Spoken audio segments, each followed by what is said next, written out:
जय हिंद दोस्तों, मैं अमजद खान श्री सेंटर के यूट्यूब चैनल पर आपका स्वागत करता हूं। आज बड़ा इम्पॉर्टेंट चित्रकार के बारे में आपको जानकारी देंगे और उस चित्रकार का नाम है, जैसा कि आप लोग बोर्ड पे देख रहे हैं, के एच आरा। तो आइए आज हम लोग के एच आरा पे जानकारी देते हैं। क्या है के एच आरा की बात करते हैं तो सबसे पहले इनके जन्म की बात करते हैं। जन्म और इनकी मृत्यु। जन्म इनका हुआ है 14 अप्रैल 1914 को महाराष्ट्र के सिकंदराबाद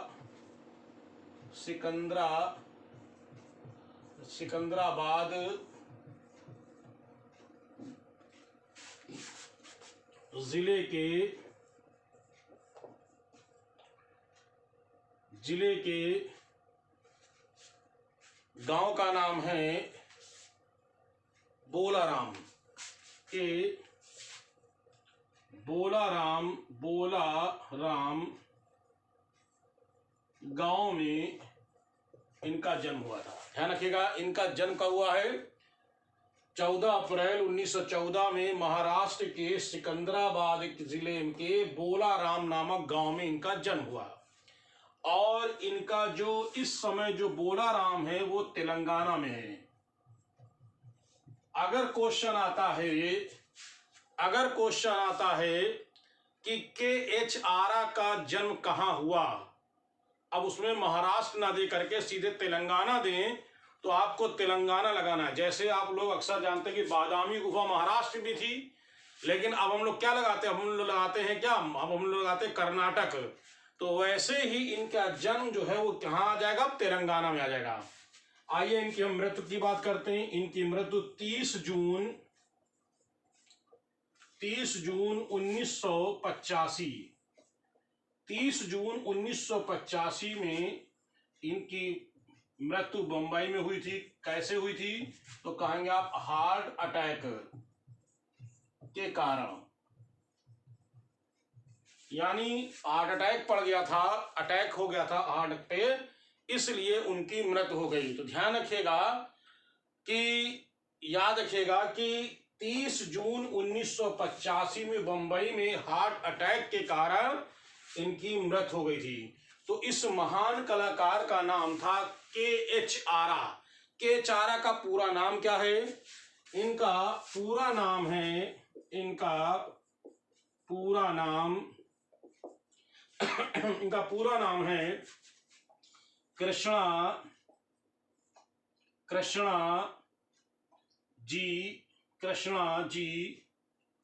कृष्णा हावला जी आरा।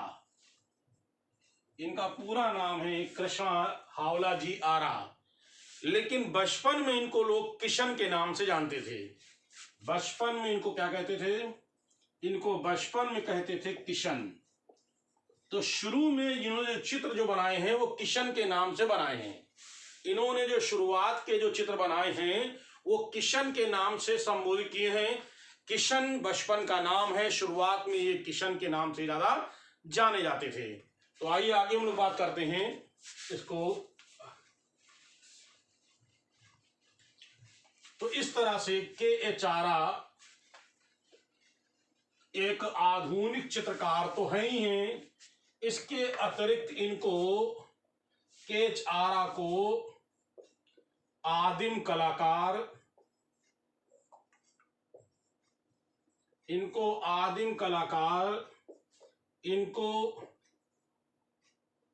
स्टिल लाइफ कलाकार, इनको अशिक्षित कलाकार,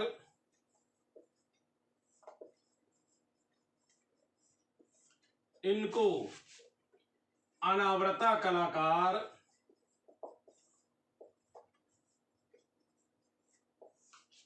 याद रखिएगा सबसे इंपॉर्टेंट है क्या है? इनको आदिम कलाकार और स्टिल लाइफ कलाकार के रूप में जाना जाता था। इनको आदिम कलाकार या स्टिल लाइफ कलाकार के रूप में जाना जाता था। वैसे इनको अशिक्षित, जबकि शिक्षित थे, इनको अशिक्षित कलाकार कहा जाता था, इनको अनावृता कलाकार कहा जाता था। तो ये अपने समय के ये बड़े ही महत्वपूर्ण कलाकार थे। बिल्कुल वो उस समय के काल के हैं, वो उस पीरियड के हैं, उस काल के हैं जिस समय सूजा, रजा और हुसैन जैसे कलाकार थे। तो उसी समय के ये एक बड़े महत्वपूर्ण कलाकार हैं और उस कलाकार का नाम है KH आरा, जिनको कहेंगे कृष्णा हावला जी आरा, जिनका बचपन का नाम था किशन। ठीक है, तो ध्यान रखिएगा, जिनके बचपन का नाम था किशन। तो इस तरह से KH आरा अपने समय के बड़े महत्वपूर्ण कलाकार हैं। आइए इनके बारे में आगे हम लोग जानते हैं। ठीक है, तो इनकी जो प्रारंभिक शिक्षा थी आरा की, ध्यान रखिएगा, आरा की जो प्रारंभिक शिक्षा थी, इनकी प्रारंभिक शिक्षा बोलाराम प्राथमिक विद्यालय में हुई। इनकी प्रारंभिक शिक्षा बोलाराम प्राथमिक विद्यालय यानी उस गांव में हुई जिस गांव में ये रहते थे। और उस गांव में यानी उस स्कूल का जो शिक्षक था यहाँ का, उस शिक्षक का नाम था महादेव सिंह। और ये महादेव सिंह कहाँ के थे? उत्तर प्रदेश के थे। उस महादेव सिंह जो थे वो कहाँ के थे? उत्तर प्रदेश के थे। तो महादेव सिंह जो थे किशन को, अभी यहां पर हम किशन ही नाम लेंगे, किशन मतलब आरा, उस महादेव सिंह ने, यानी इनको किशन कहते थे, यानी किशन नाम था बचपन का। तो किशन को बहुत ही अपने पुत्र की तरह उसको स्नेह देते, स्नेह मतलब प्यार देते थे। और खुद ये एक चित्रकार थे, यानी कला शिक्षक थे, तो उनको कला भी सिखाते थे। और इसी से प्रेरित होकर के अपने जीवन में आरा ने ये निर्णय ले लिया कि अब वो जीवन भर वो चित्रकारी ही करेंगे, कला का काम करेंगे। तो इस तरह से महादेव सिंह जो किशन को लाइक करते थे, यानी आरा को पसंद करते थे, इसीलिए आरा का जो कला गुरु, उस कला गुरु का नाम है महादेव सिंह। याद रखिएगा, उस कला गुरु का नाम है महादेव सिंह। ये इनके कला गुरु हुए। यानी कह सकते हो कि आरा के कला गुरु कौन है, सूजा के कला गुरु कौन है, रजा के कला गुरु कौन है, हुसैन के कला गुरु कौन है।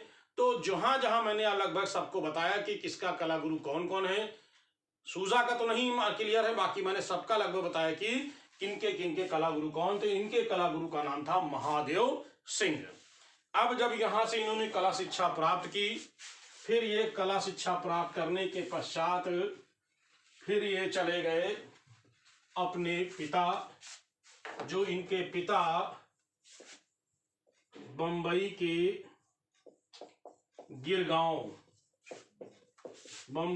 गिरगांव में रहते थे।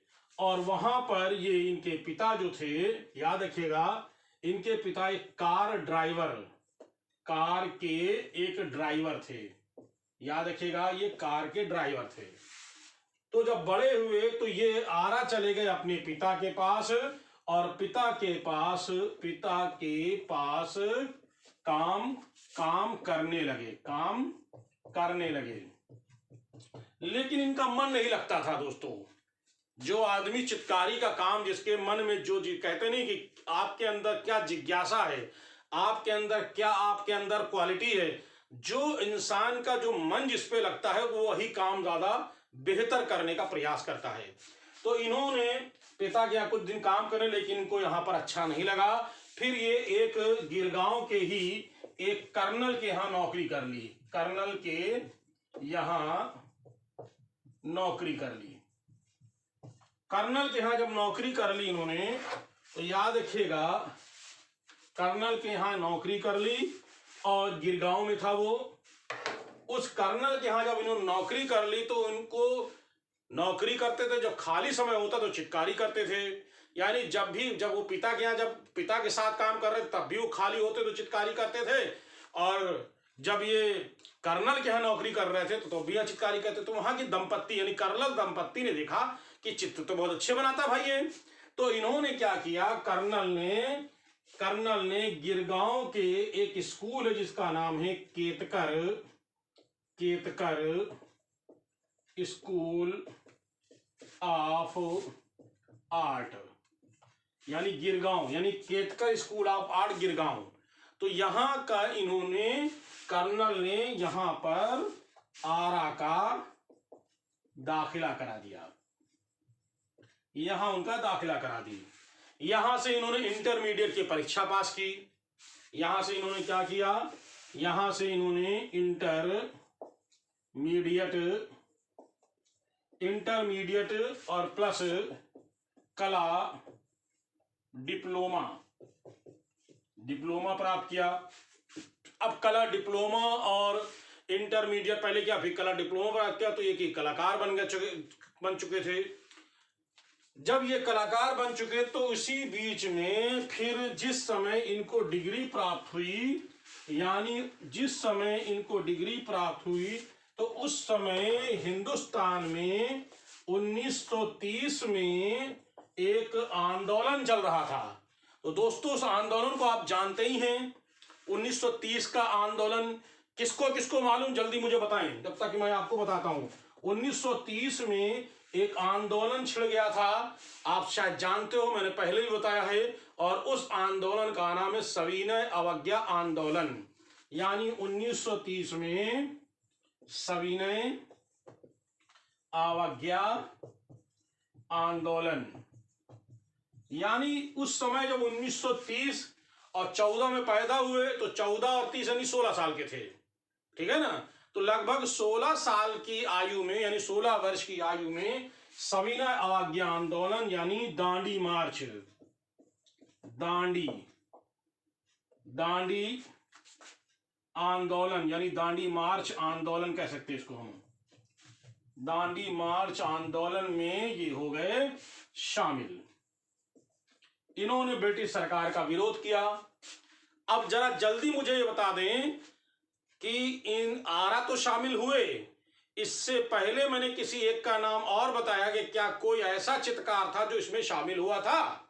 जल्दी मुझे बताएं, क्या ऐसा कोई चित्रकार था जो सविनय अवज्ञा आंदोलन में शामिल था? जल्दी मुझे बताएं, नाम बताएं फटाफट।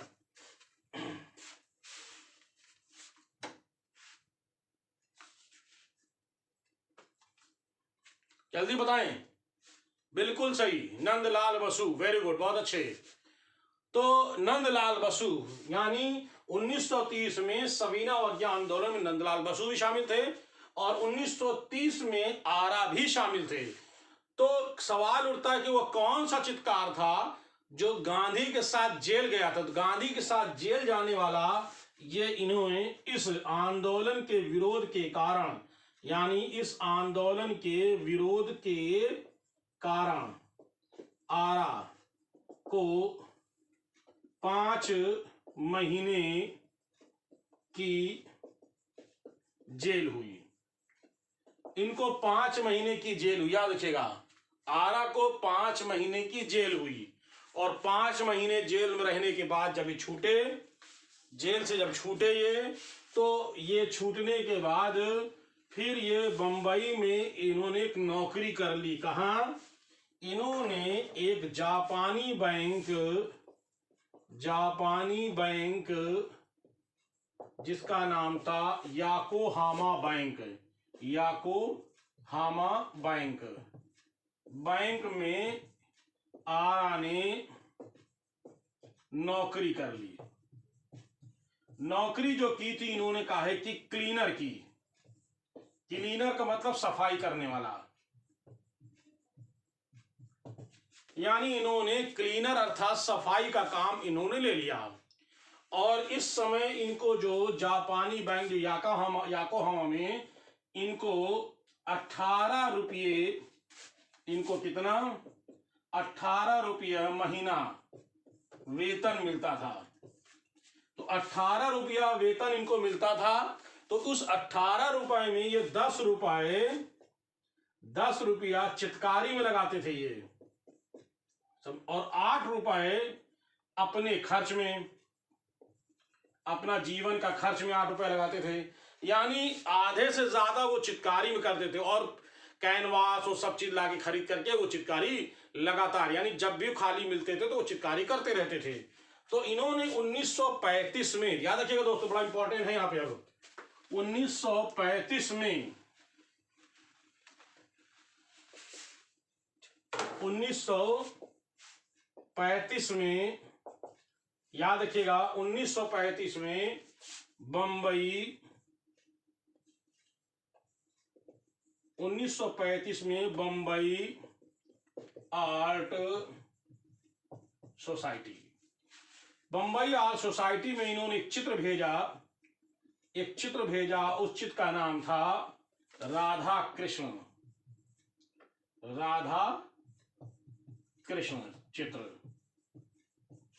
इन्होंने बम्बई आर्ट सोसाइटी में राधा कृष्ण का चित्र भेजा। समझिए मेरी बात को, जब इन्होंने राधा कृष्ण का चित्र भेजा तो ये चित्र बम्बई आर्ट सोसाइटी ने इसको अस्वीकृत कर दिया। ये निराश हो गए, लेकिन निराश हुए, हतोत्साहित नहीं हुए। इन्होंने फिर चित्र बनाए। अब की इन्होंने 5 चित्र बनाए और 5 चित्र को इन्होंने बम्बई आर्ट सोसाइटी में इन्होंने 5 चित्र पुनः भेजा। जब 5 चित्र इन्होंने पुनः भेजा तो इस 5 चित्र पर इनको बम्बई आर्ट सोसाइटी ने, ध्यान रखिएगा, बम्बई आर्ट सोसाइटी ने इनके 5 चित्रों पर प्रसन्न होकर के इनको रजत पदक प्रदान किया। अब इनके अंदर और हौसला आ गया, अब और ये इन चित्र बनाने लगे। 1935 की घटना है, ठीक है ना। और 1900, ध्यान रखिएगा, 1939 में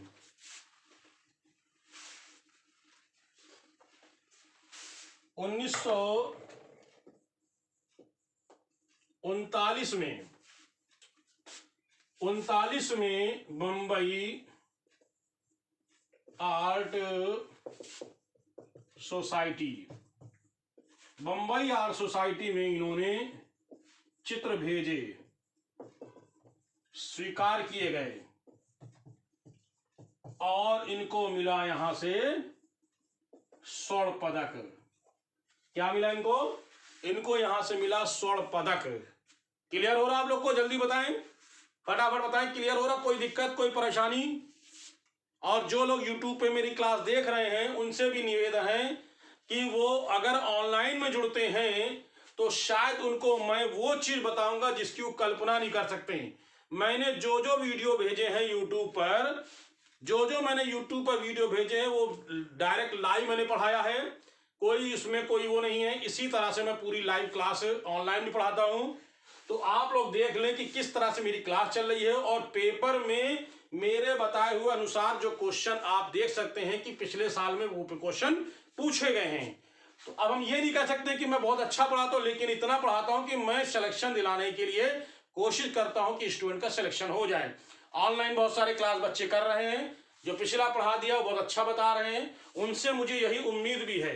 तो बस आप लोग लगे रहिए, मेहनत करते रहिए, बाकी जिम्मेदारी मेरी है। तो मैंने कहा 1939 में बम्बई आर्ट सोसाइटी में इन्होंने जो चित्र भेजे वो स्वीकार किए गए और इस चित्र पर उनको स्वर्ण पदक भी दिए गए थे। अब आरा 1900 इतने फेमस हो गए थे बम्बई में कि आरा को वन मैन शो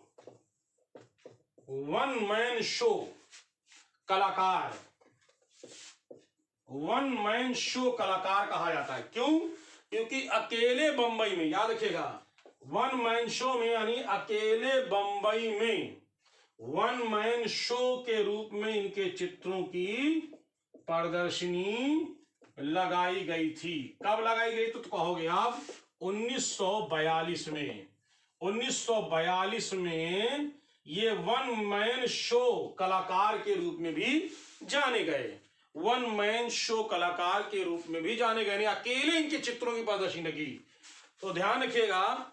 इसके बाद 1944 में, और आप लोग को समझ में, 1944 में बहुत इंपॉर्टेंट है, 1944 में इनके जीवन का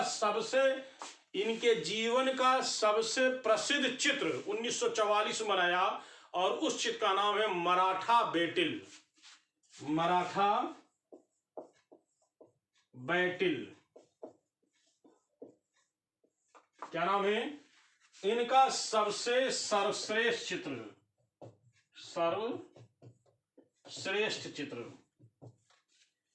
मराठा बैटल। याद रखिएगा, इनका सबसे सर्वश्रेष्ठ चित्र मराठा बैटल इन्होंने कब बनाया था? 1944 में बनाया था। ठीक है ना। ये चित्र पूरे बंबई में तहलका मचा दिया था। जैसे कुछ लोगों के चित्र इंपॉर्टेंट होते हैं, उसी तरह से इनके भी एक चित्र इंपॉर्टेंट है। ये सब जो बंबई में तहलका मचा दिए थे, और इस तरह से 1944 में मराठा बैटल नामक चित्र इन्होंने 1944 बनाया था, जो इनका सर्वश्रेष्ठ चित्र माना जाता है। चलिए आगे बढ़ते हैं हम लोग फटाफट। इस तरह से ये चित्र बनाते रहे, कोई दिक्कत नहीं। अभी तक की जितने चित्र ये बना रहे थे, ध्यान देना मेरी बात को, अभी तक की जो चित्र बना रहे थे, रेखा चित्र बना रहे थे। अभी तक जो चित्र बना रहे थे, वाष्प पद्धति पर बना रहे थे। अभी तक जो चित्र बना रहे थे वो जल रंग में बना रहे थे। समझा? कोई दिक्कत नहीं, बहुत अच्छी बात है। इन्होंने जल रंग बनाया, सब पे बनाया जो सब बनाते हैं, कोई नया काम नहीं था, भारतीय विषय चुन रहे थे। लेकिन उसके बाद इन्होंने पकड़ा, तब इन्होंने जब तैल रंग का प्रयोग किया, तैल रंग का जब इन्होंने प्रयोग किया, तो इन्होंने कौन से चित्र बनाना शुरू किया? अनावृता के चित्र, अनावृता के चित्र बनाना शुरू किया। और अनावृता मैं बता चुका हूं आप लोगों को पहले ही, जानते हैं ना अनावृता? सब जानते होंगे, मैं आप सबको बता चुका हूं अनावृता क्या होता है। अनावृता मतलब होता है नग्न चित्र, यानी ये असर किसका देख देख के पड़ा? सूजा का देख के असर पड़ा इनको। जैसे रजा का असर पड़ा, सूजा का पड़ा, तो ये लोग क्या अनावृता चित्र बनाने लगे, नग्न चित्र बनाने लगे। जब इन्होंने ऐसे अनावृता चित्र बनाए, और 1947 की प्रदर्शनी कहां हुई? Bombay art society. Bombay art society में जब इन्होंने इस तरह के चित्र बनाए अनावृता के, तो बंबई आर्ट सोसाइटी ने ऐसे चित्रों को अस्वीकार कर दिया, भेज दिया वापस। ये वही समय है जब रजा के चित्र अस्वीकार किए गए थे, जो यही समय है जब सूजा के चित्र अस्वीकार किए गए थे। सूजा, रजा, आरा, ये सब एक ही विचारधारा के चित्रकार उन्होंने बनाए थे। अनावृता चित्र में विषय चाहे कोई हो, लेकिन उन्होंने पश्चिमी संस्कृति का प्रभाव दिखाया था। और विशेष तौर से ये जो कलाकार थे, ये बनाते थे कैसे? यथार्थवादी। ये कैसे? यथार्थवादी चित्र बनाते थे, याद रखिएगा। और जब अनावृता वाले चित्र बनाए तो अस्वीकार किए गए। जब अस्वीकार किए गए तो ये भी निराश हुए, रजा निराश हुए, सूजा निराश हुए।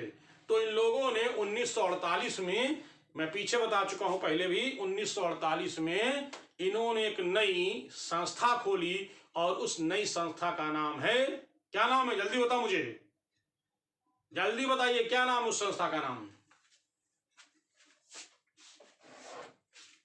क्या नाम उस संस्था का?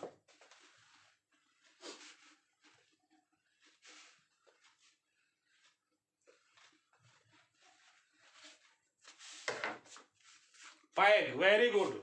उस संस्था का नाम है पैग। पैग का मतलब होता है प्रोग्रेसिव आर्टिस्ट ग्रुप। मैं पीछे भी बता चुका हूं प्रोग्रेसिव आर्टिस्ट ग्रुप क्या होता है, सब लोगों ने सही बताया है कि प्रोग्रेसिव आर्टिस्ट ग्रुप के बारे में बताया था कि कला में एक ऐसा आंदोलन किया जो पुरानी परंपराओं से हट करके नई परंपराओं पर और पश्चिमी प्रभाव दिखाई देता हो, नग्न चित्र दिखाई देते हो, ऐसे चित्र बनाने की शुरुआत की गई। समझ रहे हैं आप लोग?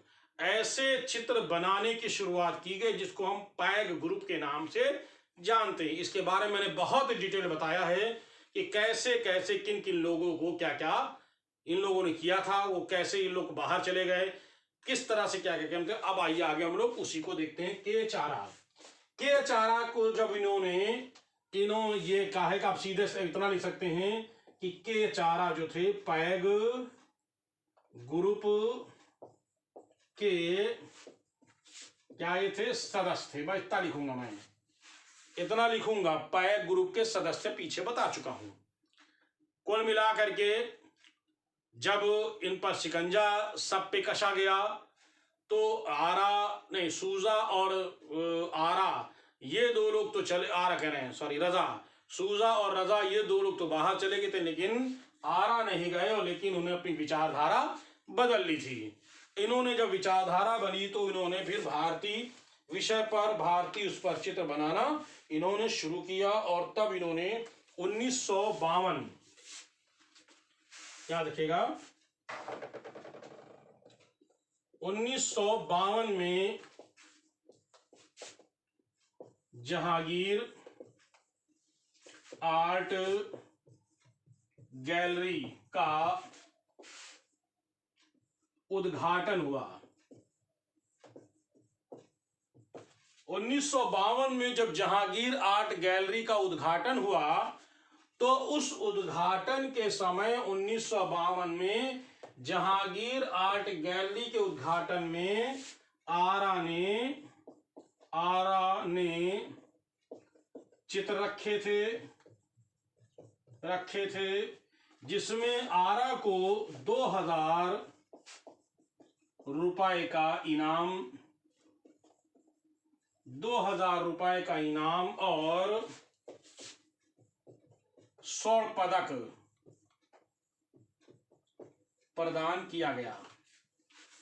यानी इनको, आरा को याद रखिएगा, आरा क्या दिया गया, 2000 रुपए और इनको स्वर्ण पदक प्रदान किया गया। याद रखिएगा 1952 में जो जहांगीर आर्ट गैलरी की जो प्रतियोगिता हुई थी उस उद्घाटन के समय इनको 2000 का इनाम और इनको क्या दिया गया, इनको दिया गया था, सीधे याद रखिएगा, इनको दिया गया था पदक। इसी तरह से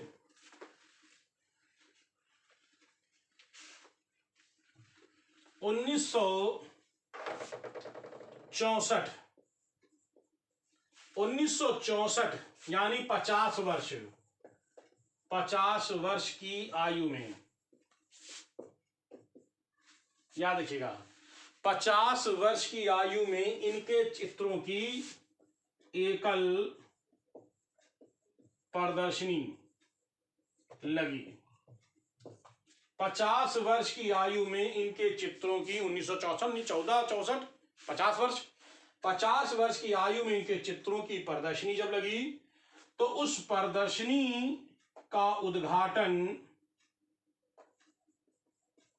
उद्घाटन होमी जहांगीर भाभा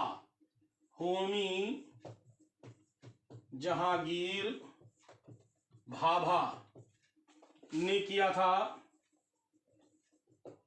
और इनको जो है यहां पर इनाम भी दिया था। जो बंबई का जो राज्यपाल था उस राज्यपाल ने इनको इनाम भी दिया था 1964 में। याद रखिएगा 64 में इनको इनाम भी दिया गया था। और इन्होंने इस प्रदर्शनी में जो एकल प्रदर्शनी लगी थी, इन्होंने इस प्रदर्शनी में अपने चित्र की एक चित्र की कीमत 100 रुपए एक चित्र की रखी थी। याद रखिएगा अपने चित्र की कीमत, यानी जो चित्र इनके खरीदेगा वो 100 रुपए का चित्र होगा। ये कब की बात बता रहा हूं मैं, 1964 की। इसी तरह से इनका 61वां जन्मदिन हुआ। ध्यान रखिएगा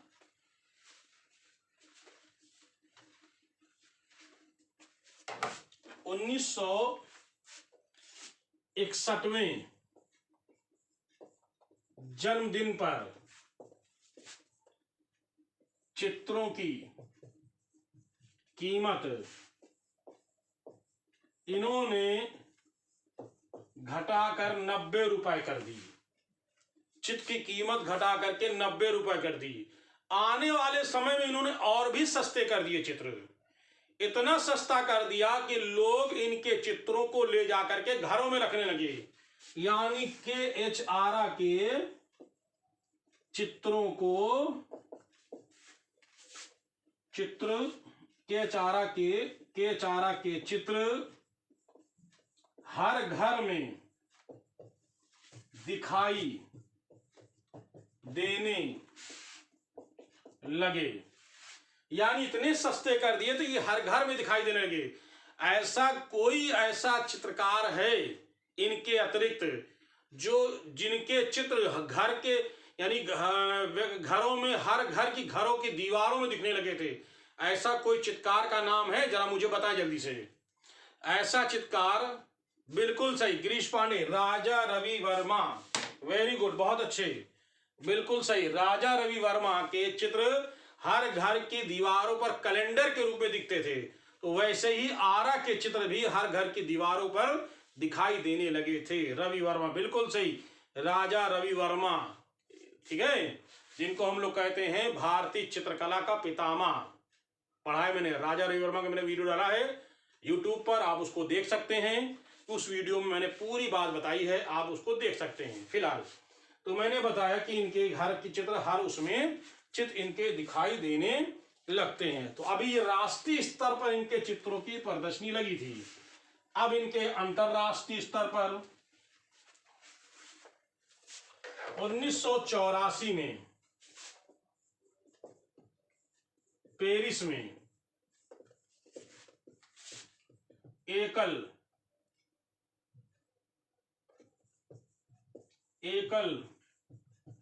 प्रदर्शनी लगी। उसमें इनका सबसे सर्वश्रेष्ठ चित्र है नारी रक्षा करते हुए। कौन सा है? उस चित्र का नाम है नारी रक्षा के लिए नारी। उस चित्र का नाम है उस चित्र का नाम है रक्षा के लिए नारी चित्र। याद रखिएगा, इस चित्र पर इनको फ्रांस में इस चित्र पर मिला था क्या? स्वर्ण पदक। सही है, बिल्कुल सही है, इस चित्र पर इनको मिला था स्वर्ण पदक। इस तरह से ये धीरे धीरे ये एक फेमस अंतरराष्ट्रीय चित्रकार के रूप में होते जा रहे थे। ठीक है, चलो आगे बढ़ते हम लोग। फिर 1983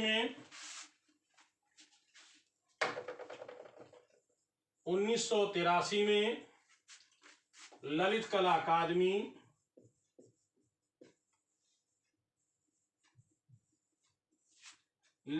अकादमी के सदस्य यानी फेलोशिप, यानी 1983 में ललित कला अकादमी नई दिल्ली के फेलोशिप अर्थात ये सदस्य बन गए थे और ये आराम से चित्रकारी करने लगे। इन्होंने एक और बड़ा इंपॉर्टेंट चित्र बनाया, 14 फीट लंबा या ऊंचा कह लो आप, 14 फीट आरा के द्वारा बनाया गया 14 फीट ऊंचा का मतलब ऐसे बनाया हुआ इस तरह से 14 फीट ऊंचा चित्र बनाया था। और उस चित्र का नाम था ध्यान रखिएगा, इंडिपेंडेंस डे प्रोसेस। इंडिपेंडेंस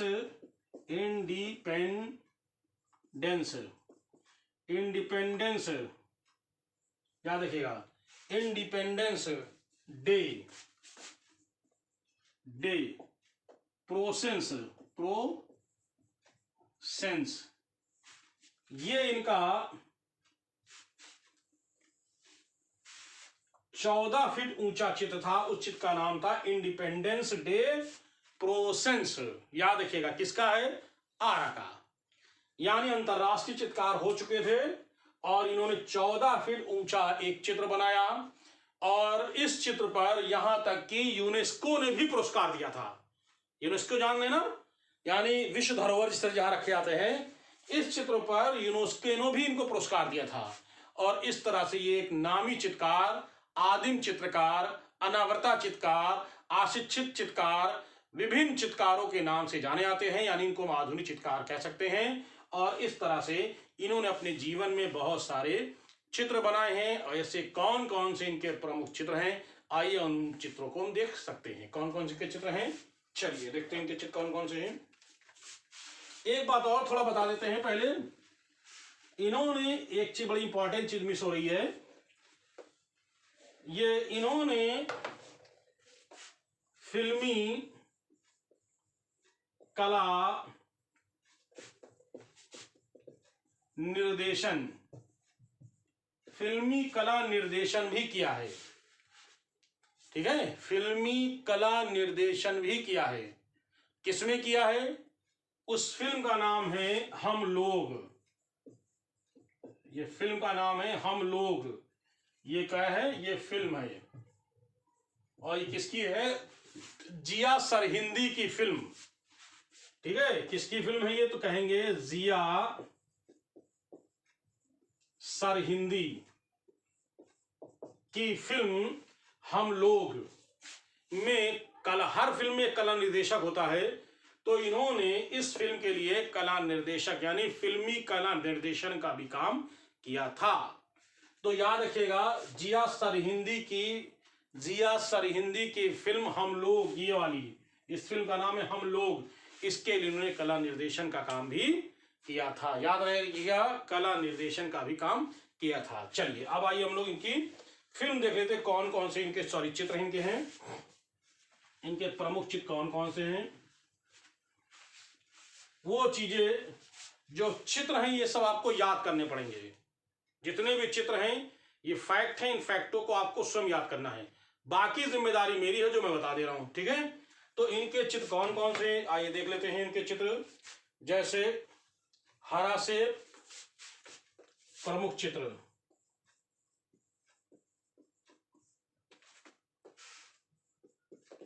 हरा सेब, लाल मेज, और कौन से हैं, चक्की पीसने वाली, चक्की पीसने वाले, पीसने वाले, मेले से लौटते हुए, मेले से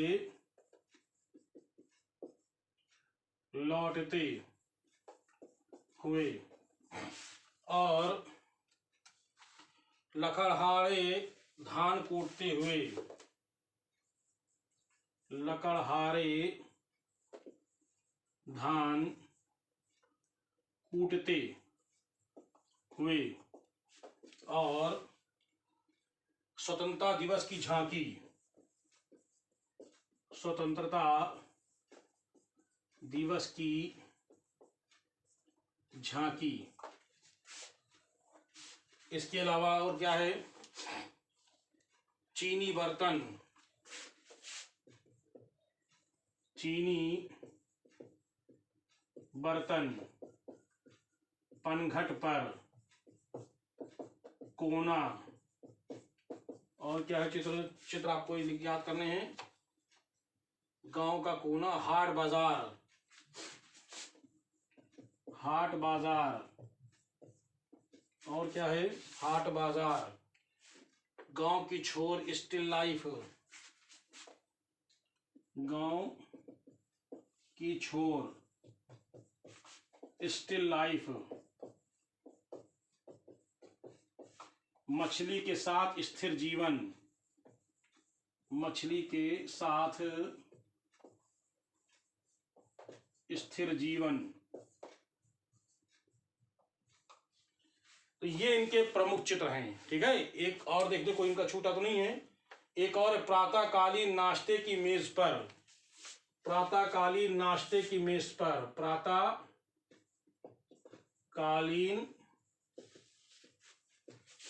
नाश्ते की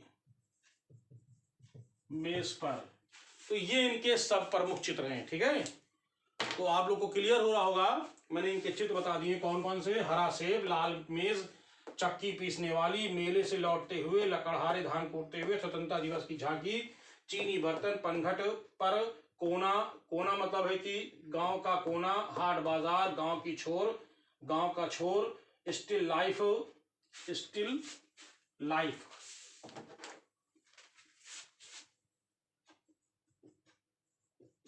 स्टिल लाइफ, मछली के साथ और स्थिर जीवन, ये दोस्तों इनका प्रमुख चित्र हैं। तो आप लोग को मैं समझता हूँ कि समझ में आया होगा। और जो YouTube पे जो लोग भी इस वीडियो को देख रहे हैं, या अगर उनको ज़रा से भी समझ में आता है तो वो लाइक ज़रूर करें और सब्सक्राइब करें। और अगर ऑनलाइन मेरे साथ जुड़ना चाहते हैं तो दिए गए नंबर पर मुझे आप फ़ोन करें, सारे वीडियो मिल जाएंगे। ऑनलाइन क्लास जो चल रही है, वो जो वीडियो हो चुकी क्लास है, वो सारे वीडियो मिल जाएंगे। बस मेहनत आपको डबल करनी होगी, एक एक दिन में 3-3 4-4 वीडियो आपको बनाने होंगे। बहुत सारे नए नए लोग हमारे साथ जुड़ रहे हैं और इसी तरीके से रूबरू जैसे मैं आपके साथ बात कर रहा हूँ, ऐसे ही मेरी सारी वीडियो मिलेंगे, चाहे वेस्टर्न हो चाहे टेक्निकल हो। ठीक है, तो अब हम लोग नए वीडियो मिलेंगे, तब तक के लिए आपको हम जय हिंद, धन्यवाद।